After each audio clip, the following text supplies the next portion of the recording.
نحمده ونصلي على رسوله الكريم اما بعد فاعوذ باللہ من الشیطان الرجیم بسم اللہ الرحمن الرحیم۔ جناب چیئرمین صاحب، یہ ایک ایسا مسئلہ ہے کہ اس پر انشاءاللہ ہر کلمہ پڑھنے والا متفق ہوگا۔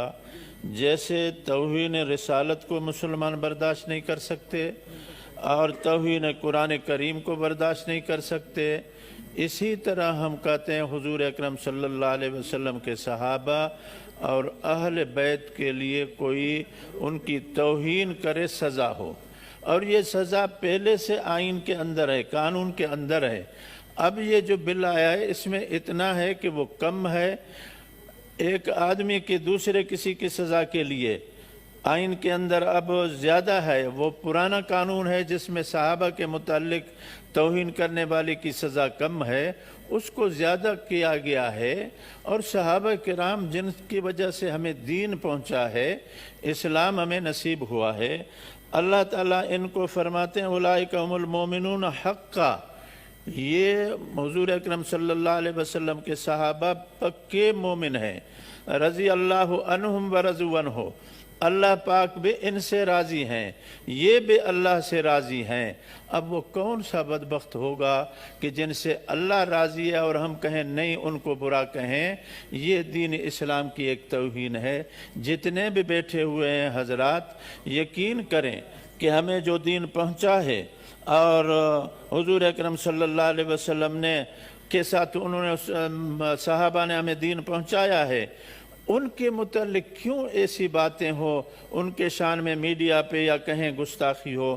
آل رسول حضور اکرم صلی اللہ علیہ وسلم نے فرمایا فاطمہ تو بضعۃ منی، فاطمہ میرے بدن کا ٹکڑا ہے۔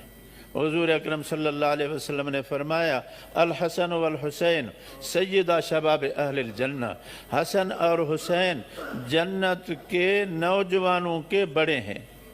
اور فرمایا کہ میری امت کے اندر، میری امت میں زیادہ رحم والا ابو بکر صدیق ہے، اشدہم فی امر اللہ عمر، پاک دامنی کے اندر حضرت عثمان کا درجہ ہے، وَأَقْزَاهُمْ عَلِيٌّ، فیصلوں کے اندر جو حضرت علی کا مقام ہے وہ بلند ہے۔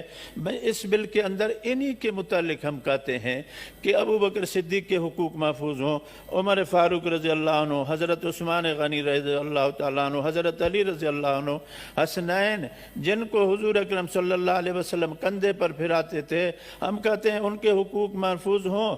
اب اس میں ہم اس کو مؤخر کیوں کریں؟ آخر اللہ کے سامنے جانا ہے، اللہ کے سامنے جواب دینا ہے۔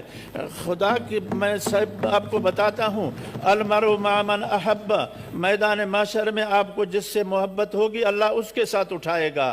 تو ہم ادھر کیا منہ دکھائیں گے کہ یہ بل آیا تھا اور ہم نے ٹال مٹول کیا، آج کرتے ہیں، کل کرتے ہیں، پرسوں کرتے ہیں، کیوں ایسا کرتے ہیں؟ نہیں، یہ ہمارا بے جھجک یہ ایمان ہے، اور اب اس کو آپ پاس کریں۔ یہ زمین قیامت کے دن آپ کے لیے بہت مہربانی یوم تشہد، یہ یوم اذن تحدث اخبارہا، زمین اپنی خبریں دے گی۔ بہت مہربانی سینٹ والو، یہ حضرات میری بات سنو، آج آپ نے بل کو ابھی قبول کیا، یہ انشاءاللہ زمین یہی گواہی دے گی میدان محشر میں کہ ان مردوں نے، ان محترمات نے اس بل کو لانے کے ساتھ ہی منظور کیا۔ اے اللہ، یہ بات میں نے قرآن کی ان کو سنا دی، یوم اذن تحدث اخبارہا۔